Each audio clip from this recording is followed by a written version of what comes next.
Posloucháte román Na pokračování. Ti předurčení. Napsala Nicole Wolfová. Část 1. 4. pochodeň. Kapitola 3. Jaro. Putování, které nemělo konce ani cest.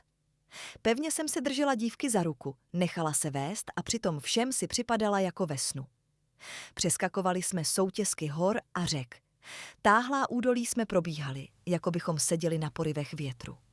Nad řekami a jezery jsme téměř létali, jen špičky nohou čeřily vodní hladinu. Den střídala noc a noc zase den. Při prvním úplňku jsme se zastavili na skalní plošině vysoko v horách. Mávnutím ruky vykouzlila oheň. Mé skřehlé tělo se pomalu svezlo na zem.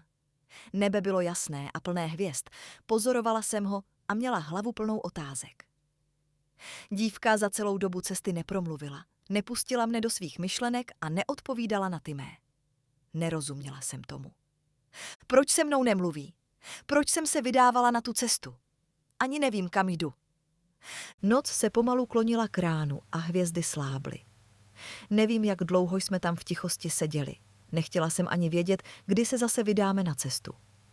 Přišlo mi, že už nedokáži ujít ani krok. Trápení a bol ti nepomohou na cestě, po které kráčíš, konečně na mne promluvila. Musíš otevřít mysl. Matka ti dala jméno Živa podle bohyně plodnosti, kterou její lid kdysi uctíval. Bohové stvoření v lidských myslích ale neexistují. Posadila jsem se a upřeně hleděla před sebe. Otočila se ke mně. Živo. Lidé musí věřit. My jsme pro ně neviditelní. Lidé si zvykli na naši přítomnost. Žijeme spolu už 1000 let. Byli jsme tu dříve než oni. První z nich nás viděli, žili jsme v souladu, respektovali nás a my je. Čas se však otočil proti nám. Čím bylo lidstvo starší, tím více zapomínali, že žijí díky nám. Lidé, kteří nás viděli jako živé bytosti, nakonec vymřeli. Zbylí museli mít čemu začít věřit. Pamatuj si, že legendy tvoří paměť, ať lidská nebo ta naše. Mysl stárne a vybírá si vzpomínky, které si chce pamatovat. A ty, které si pamatovat nechce, buď zapomene, nebo je přetvoří. Skoro zapomenuté vzpomínky, které časem mění tvar i formu skutečného příběhu, to jsou legendy a mýty. Tak se z nás stali bozi a bohyně, netvoři a bájná zvířata. Na tváři jsem ucítila tekoucí slzy. Vše, čemu jsem věřila, já, matka i celá osada byla lež? Rychle jsem je utřela. Sklonila se ke mně, podala mi ruku a s lehkým úsměvem lidskou řečí zašeptala. Neboj se. Uvidíš, že vše časem pochopíš. Musíme jít. Než hvězdy zhasnou, měli bychom být doma. Zvedli jsme se od ohně, který ozařoval celou plošinu a vysoké stromy kolem ní. Dravec vysoko nad námi hlasitě zapískal. Podej mi ruku, promluvila ještě tišeji. Když jsem poprvé spatřila to, co uvidíš ty, ucítila jsem, že jsem se proto narodila. Dravec nad námi zapískal ještě hlasitěji.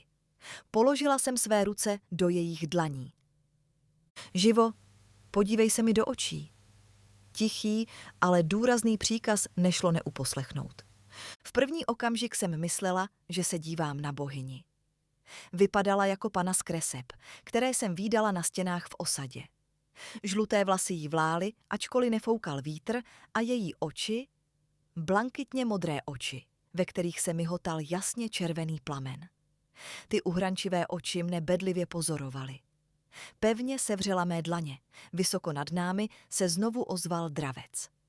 Projela mnou prudká vlna příjemné bolesti, víčka se zachvěla a nastala tma. Najednou jsem ucítila vítr ve tváři a lehkost celého těla. Procitla jsem. Letěla jsem vysoko nad horami. Celé údolí, řeka i jezero byly na sáhy vzdálené. Chtěla jsem se otočit a letět na opačnou stranu. Neovládáš ji, jsme teď její součástí. Aestas je dravec, pták, který je volný a svéhlavý, je mou součástí a já její. K jejímu zkrocení vede velký kus cesty. Hlas patřil dívce, ale nechápala jsem, kde je, odkud na mne mluví. Aestas s námi obletěla horu. A já uviděla sebe a dívku stojící před ohněm, dlaně zaklíněné do sebe, lišku stočenou v klubíčku u nohou a plápolající oheň. Nerozumím tomu. Jak se tohle stalo? Ptám se polohlasem. Aestas je mou součástí, bez ní bych neviděla za hory a údolí. Stejně jako Anavy, která mě doprovází celou cestu po zemi. Jsme na sobě závislé, žijeme díky sobě. Jedna bez druhé bychom odešli. Obě se narodily, když jsem přišla do údolí. Obě odejdou, až odejdu já. Dnes jsi to viděla. Viděla si odejít Áve a Sávu. Odešla jejich třetí duše. Šli za ní. Zalapala jsem po dechu, schlédla na nás z výšin a strach roztřásl mé tělo. Jak se jmenovala ta třetí duše? Prudkým stiskem dlaně mne strhla z výšin. Lehkost i vítr na tváři ustaly. Stáli jsme opět proti sobě. Za zády jsem ucítila teplo ohně. Chvíli si mne dívka snad až zlostně prohlížela ostražitým pohledem. Liška na nás zvědavě pohlédla. Dívka mi beze slov pokynula a znovu jsme se vydali na cestu. Noc slábla a hvězdy se ztrácely v dáli. Po celou dobu se neotáčela a spěchala stále dopředu. Na obzoru se myhly první sluneční paprsky. Třásla jsem se zimou a prokřehlé tělo si toužilo odpočinout. S hlavou sklopenou jsem se ubírala směrem, kam šla dívka. Držela jsem se stop a zvuků, nenacházela jsem v sobě dostatek sil pro pozvednutí hlavy. Živo, zvolala. Jsme na místě, jsi doma. Vzhlédla jsem. Úžas mi vzal slova z úst i mysli. K nebi čněly nejvyšší hory, jaké jsem kdy viděla, a pod hřebenem jedné z nich stála skromná chatrč. Až vyjdeme nahoru k hřebeni, přestaneš existovat jako živa. Na zápraží chatrče čekají dvě duše. Chybějící duše je tvá. Jsi ta, která nahradila třetí duši, za kterou dnes odešli Áve a Sáva. Odteď po dalších 1000 let jsi jedna z nás. Už nejsi živou, jsi první pochodní. Jsi Jaro. Nadechla se a vydala se k mohutné hoře. Doposlechli jste první kapitolu s názvem Jaro z knihy Ti předurčení. Pokračování příště. Pokud se vám příběh líbí, můžete ho podpořit odběrem kanálu nebo zakoupením knihy. Děkuji za vaši přízeň a děkuji, že posloucháte.